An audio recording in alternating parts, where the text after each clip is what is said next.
챕터 2. 모든 것을 잃은 여자. 살면서 우리는 참 많은 것을 잃습니다. 젊음을 잃고 부모를 잃고 때로는 자식을 앞세우기도 합니다. 하지만 그 어떤 상실보다 사람을 무너뜨리는 것이 있습니다. 바로 딛고 선 땅이 통째로 꺼져버리는 순간입니다. 오늘 이야기의 주인공 정순에게 그날이 찾아왔습니다. 잠시 마음을 단단히 하고 들어주세요. 이제 이어가겠습니다. 그해 겨울은 유난히 추웠습니다. 정수는 여느 때처럼 새벽 시장에 다녀와 가게 문을 열었습니다.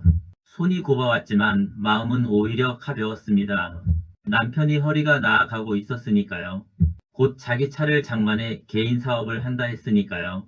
정수는 내년 봄을 그려보고 있었습니다. 준호가 학년이 오르면 책상을 하나 새로 사줘야지. 여름이 오면 셋이 바다라도 한번 다녀와야지. 그 작은 꿈들이 정순에게는 살아가는 힘이었습니다.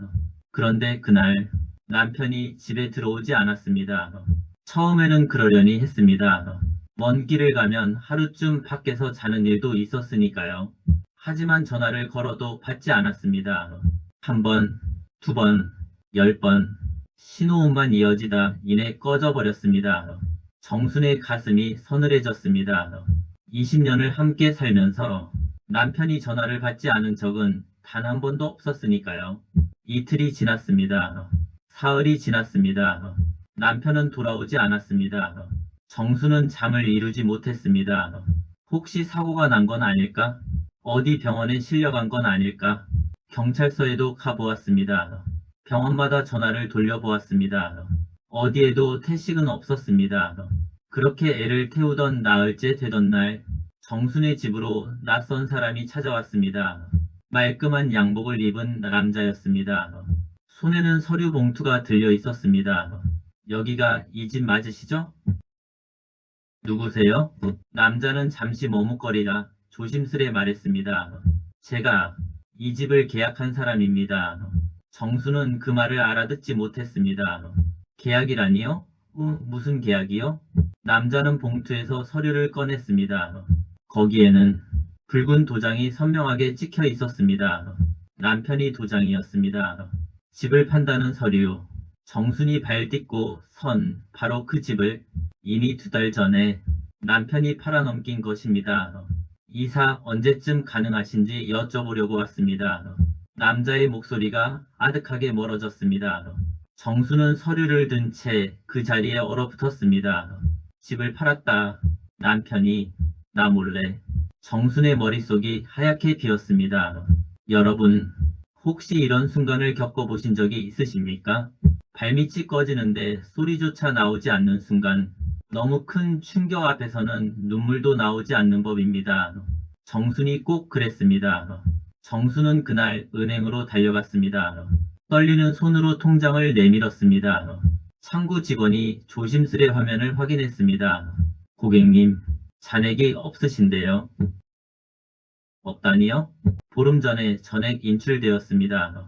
두 사람이 20년을 모은 돈, 준호의 학비로 넣어둔 적금, 노후를 위해 한 푼 두 푼 모은 돈, 그 모든 것이 단 한 푼도 남김없이 사라져 있었습니다. 정수는 은행 문을 나서다 그만 주저앉고 말았습니다. 차가운 보도블록 위에 사람들이 오가는 길 한복판에 정수는 짐승처럼 웅크렸습니다. 그제야 알았습니다. 남편이 차를 장만한다던 그 말도, 서류를 들고 다니던 그 걸음도, 전화기를 자주 들여다보던 그 눈빛도 모두 이날을 위한 것이었다는 걸. 그리고 떠올랐습니다. 침술원에서 만났다던 그 여자, 화영이라는 그 조선족 여자. 남편은 그 여자와 함께 전 재산을 들고 중국으로 떠나버린 것입니다. 정수는 그날 밤 텅 빈 집에 홀로 앉아 있었습니다. 곧 남의 것이 될 그 집에 불도 켜지 않은 채 어둠 속에서 정수는 생각했습니다. 내가 뭘 잘못했을까? 밥이 부족했을까? 말이 모자랐을까? 20년을 무엇 하나 아끼며 살아온 세월이었습니다. 남편 밥그릇에 고기 한 점 더 얹어주던 그 세월이 전부 거짓이었단 말인가. 정순의 눈에서 그제야 눈물이 흘렀습니다. 소리도 없이 멈추지도 않고 밤새도록. 여러분, 배신이 무서운 이유를 아십니까? 배신은 지나간 시간까지 빼앗아 갑니다. 행복했던 기억마저 거짓으로 만들어 버립니다. 정순이 잃은 것은 집과 돈만이 아니었습니다. 20년이라는 세월을 통째로 잃어버린 것입니다. 그런데 정순의 가슴을 가장 후벼판 것은 따로 있었습니다. 준호였습니다. 남편이 떠나던 그날 준호를 데려간 것입니다. 방학이라 시골 할머니 댁에 보냈다고만 알고 있었는데 아니었습니다. 태식은 아들 준호를 데리고 중국으로 가버린 것입니다. 정수는 미친 사람처럼 남편에게 전화를 걸었습니다. 수십 번, 수백 번, 그러던 어느 날 낯선 번호로 전화가 걸려왔습니다. 준호였습니다. 엄마, 그 목소리를 듣는 순간 정수는 그만 무너져 내렸습니다. 준호야, 준호야, 너 어디야? 엄마가 데리러 갈게. 엄마, 나 무서워. 어디야? 응? 엄마한테 말해줘. 어디냐고. 하지만 전화는 그 말을 끝으로 뚝 끊어졌습니다. 다시 걸었지만 번호는 이미 없는 번호가 되어 있었습니다. 정수는 수화기를 붙은 채 아이의 이름만 하염없이 불렀습니다. 준호야, 준호야. 이제 준호의 이야기를 해야겠습니다. 바다 건너 그 낯선 땅에서 10살 아이에게 무슨 일이 벌어지고 있었는지를 준호는 처음 설레었습니다. 아버지와 함께 비행기를 탔으니까요. 태어나 처음 타보는 비행기였습니다. 구름 위를 날면서 준호는 생각했습니다. 이제 새로운 곳에서 아버지랑 행복하게 살겠지. 그 여자도 나한테 잘해준다고 했으니까. 화영은 준호에게 다정했습니다. 처음에는 그랬습니다. 맛있는 것을 사주고 새 옷을 입혀주고 준호야 이제 나를 엄마라고 부르렴. 준호는 그 말이 싫었지만 아버지가 원하는 것 같아 억지로 고개를 끄덕였습니다. 낯선 나라, 낯선 말. 준호가 기댈 곳은 아버지뿐이었습니다. 그런데 중국에 도착하고 얼마 지나지 않아 화영의 얼굴이 달라지기 시작했습니다. 다정하던 목소리에 날이 서기 시작했습니다. 밥 먹었으면 방에 들어가 있어. 시끄럽게 굴지 말고 조용히 해. 준호는 영문을 몰랐습니다. 뭘 잘못했나 눈치를 살폈습니다. 하지만 화영은 이미 준호에게 마음을 거두어 드리고 있었습니다. 그리고 어느 날 화영은 준호를 어디론가 데려갔습니다. 버스를 타고 또 갈아타고 한참을 달려 도착한 곳은 시골의 낡고 허름한 집이었습니다. 화영의 친정집이었습니다. 말도 통하지 않는 노인 둘이 준호를 낯설게 쳐다보았습니다. 여기서 좀 지내고 있어. 엄마가 데리러 올게. 화영은 그 말을 남기고 뒤도 돌아보지 않고 떠나버렸습니다. 준호는 대문 앞에 서서 멀어지는 화영의 뒷모습을 오래도록 바라보았습니다. 그러나 화영은 다시 오지 않았습니다. 아버지도 오지 않았습니다. 여러분, 10살이면 아직 엄마 손을 잡고 잠들 나이입니다. 받아쓰기 시험에 별표를 받으면 자랑하고 싶은 나이입니다. 그 어린아이가 말도 통하지 않는 낯선 땅에 홀로 버려진 것입니다. 준호는 밤마다 울었습니다. 이불을 뒤집어 쓰고 소리를 죽여가며 엄마가 보고 싶었습니다.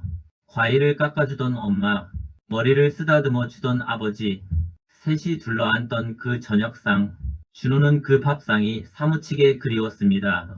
낯선 시골집의 밤은 길고 캄캄했습니다. 멀리서 개 짖는 소리만 들려왔습니다. 준호는 창밖의 낯선 별을 보며 몇 번이고 엄마를 불렀습니다. 엄마, 엄마 나 여기 있어. 나 좀 데리러 와. 하지만 그 목소리는 바다를 건너 엄마에게 닿지 못했습니다. 준호는 그렇게 부모 없는 시간을 홀로 견디기 시작했습니다. 하루가 한 달이 되고 한 달이 한 계절이 되었습니다. 준호의 맑던 눈에서 조금씩 빛이 사라져갔습니다. 여러분, 우리 여기서 잠시 숨을 고르겠습니다. 한 아이가 세상에 대한 믿음을 잃어가는 모습을 지켜보는 일은 참으로 가슴 아픕니다. 집을 잃은 정순, 부모를 잃은 준호, 바다를 사이에 두고 두 사람은 같은 밤, 같은 별 아래에서 서로를 그리워하며 울고 있었습니다. 하지만 여러분, 제가 앞서 말씀드렸지요. 진짜 비극은 이제부터라고. 정순도, 준호도 아직 알지 못했습니다. 이 상처가 앞으로 두 사람의 삶을 어디까지 끌고 갈지를, 떠났던 아버지가 어떤 모습으로 다시 돌아오게 될지를, 그 이야기는 다음 장에서 이어가겠습니다. 오늘 이 이야기가 여러분의 마음을 무겁게 했다면 미리 헤아려 드립니다. 하지만 상처를 외면하지 않고 함께 들여다보는 것이 때로는 가장 큰 위로가 되기도 합니다. 세상에는 말 못할 아픔을 홀로 견디는 이가 참 많습니다. 저는 그런 분들의 곁에서 조용히 손을 잡아드리는 인생의 길동무가 되고 싶습니다. 아래 구독 버튼을 눌러주시면 다음 이야기를 가장 먼저 들려드리겠습니다. 오늘도 평안한 밤 되세요. 다음 장에서 다시 뵙겠습니다.